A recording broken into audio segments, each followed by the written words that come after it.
So, in the last blog, I talked about touch and the importance of touch. And in this one, I want to do the same, but take it a step further, or at least look at it from a different angle.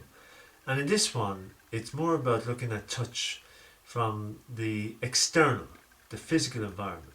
So when we're children, when we're babies, we come into the world, and the way we get to know the world is through physical touch.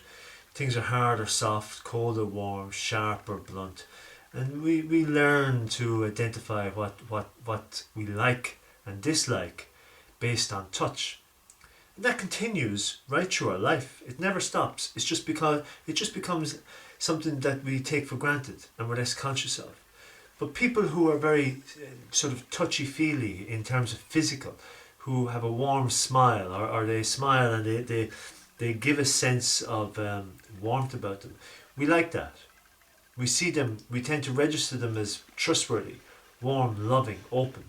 People whose physical touch is less so, is more colder or harder or harsher, we see them as being more aggressive. We tend to register them in our memories as people we don't like. And a lot of that has to do with how we physically experience them. I'm talking about physical in terms of touch. So, the extreme of that is where people hit you. That's an extreme example. But also, the more subtle ways in terms of how people touch you when they're talking to you. Some people will do it appropriately, affectionately and effectively. Other people less so. And that touch, it says so much. When you're, say, in negotiations, you're less likely to compromise if you're sitting on a chair that's cushionless, that's hard. You're more likely to compromise and to be more amenable to negotiation if you're sitting in a comfortable, soft chair. So our physical environment is very important. When you're in company with someone, you're more likely to have positive feelings towards that person if you're holding a warm cup of coffee or tea, as opposed to holding a cold cup of milk. Your attitude is influenced by the physicality of your experience. So don't underestimate the importance of physical touch.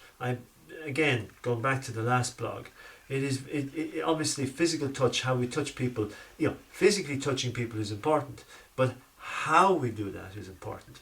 How we physically engage with our environment and how we experience our environment physically impacts our mood and actually causes us to register experiences in a particular way based on the physicality of the environment. Now, the research I'm talking about is in the blog. The link to all the research is in the blog.